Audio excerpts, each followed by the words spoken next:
ಹೆತ್ತ ತಾಯಿಯನ್ನೇ ಬರ್ಬರವಾಗಿ ಪಾಪಿ ಮಗ ಹತ್ಯೆಗೈದಿರುವಂತಹ ಘಟನೆ ಚಿಕ್ಕಮಗಳೂರಿನಲ್ಲಿ ನಡೆದಿದೆ. ಕುಡಿದ ಮತ್ತಿನಲ್ಲಿ ಮಗನಿಂದಲೇ ತಾಯಿಯ ಕೊಲೆ. ತಾಯಿಯನ್ನ ಕೊಂದು ಬೆಂಕಿ ಹಚ್ಚಿ ಸುಟ್ಟಿದ್ದಾನಂತೆ ಪಾಪಿ ಪುತ್ರ.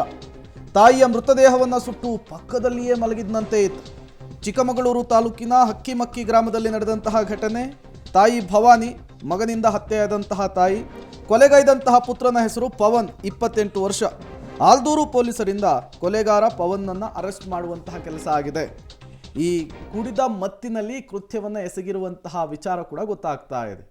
ಹೆತ್ತವಳು ತುತ್ತು ಕೊಟ್ಟವಳನ್ನು ಈ ರೀತಿ ಹತ್ಯೆ ಮಾಡೋದಕ್ಕೆ ಮನ್ಸರು ಹೇಗೆ ಬರುತ್ತೆ ಅಂಥೇಳಿ ನೋಡಿ. 28 ವರ್ಷ ಒಂದೇ ಮನೆಯಲ್ಲಿ ತಾಯಿ ಮತ್ತು ಮಗ ವಾಸ ಆಗಿದ್ರಂತೆ. ಈತ ಕುಡಿದು ಮತ್ತಿನಲ್ಲಿ ಈ ರೀತಿ ಕೃತ್ಯವನ್ನು ಎಸಗಿದಾನೆ ಅನ್ನೋದು ಈಗ ಗೊತ್ತಾಗ್ತಾ ಇದೆ. ಪೊಲೀಸರು ಈತನನ್ನು ಅರೆಸ್ಟ್ ಕೂಡ ಮಾಡಿದ್ದಾರೆ. ಮತ್ತಷ್ಟು ಡೀಟೇಲ್ಸ್ ಕೊಡ್ತಾರೆ ನಾರಾಯಣಗೌಡ, ದೂರವಾಣಿ ಸಂಪರ್ಕದಲ್ಲಿ ಜಾಯಿನ್ ಆಗಿದ್ದಾರೆ. ನಾರಾಯಣಗೌಡ, ಯಾರೀತ ಹೆತ್ತ ತಾಯಿಗೇನೆ ಚೂರಿ ಹಾಕುವಂತಹ ಕೆಲಸ ಮಾಡ್ತಾನೆ ಅಂದ್ರೆ ನಿಜಕ್ಕೂ ಕೂಡ ಆಶ್ಚರ್ಯ ಆಗುತ್ತಪ್ಪ. ಏನ್ ಈತನ ಹಿನ್ನೆಲೆ?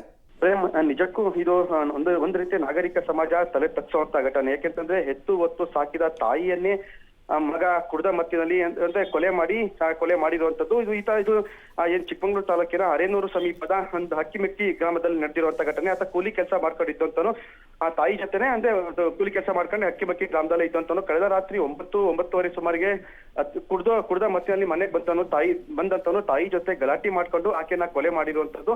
ಅದೇ ಕೊಲೆ ಮಾಡಿದ ಬಳಿಕ ಕೂಡ ಆಕೆಗೆ ಆತ ಸುಟ್ಟಾಕಿರುವಂತದ್ದು ನಾವು ಫೋಟೋದಲ್ಲೂ ಕೂಡ ನೋಡ್ಬೋದು. ತಾಯಿಯ ಮೃತದೇಹಕ್ಕೆ ಆತನೇ ಸಹ ಬೆಂಕಿ ಇಟ್ಟಿದ್ದಾನೆ.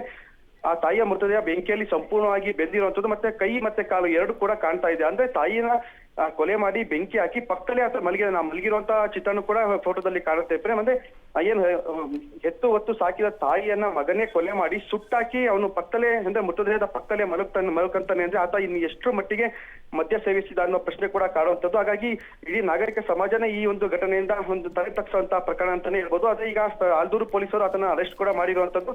ಆದ್ರೆ ಈತ ಕೂಲಿ ಕೆಲಸ ಮಾಡ್ಕೊಂಡಿದ್ದು ಅಂತಾನು ಸ್ವಲ್ಪ ಮದ್ಯವ್ಯಸನಿ ಅನ್ನೋದು, ಇಡೀ ಸಾಕಷ್ಟು ಮದ್ಯ ಕುಡಿತಾ ಇದ್ದ ಅನ್ನೋದು ಈಗ ಊರಿನ ಜನ ಕೂಡ ಹೇಳ್ತಿರುವಂತದ್ದು. ಆದ್ರೆ ಈ ಮಟ್ಟಕ್ಕೆ ಇಳಿತಾನೆ ಅಂತ ಯಾವತ್ತೂ ಕೂಡ ನಾವು ಭಾವಿಸಿರ್ಲಿಲ್ಲ ಅಂತ ಈಗ ಊರಿನ ಜನ ಕೂಡ ಅವನ ವಿರುದ್ಧ ಅಸಮಾಧಾನ ಹೊರ ಹಾಕ್ತಿರುವಂತದ್ದು. Prem, okay, thank you Narayanagowda ತಮ್ಮೆಲ್ಲ ಮಾಹಿತಿಗಾಗಿ.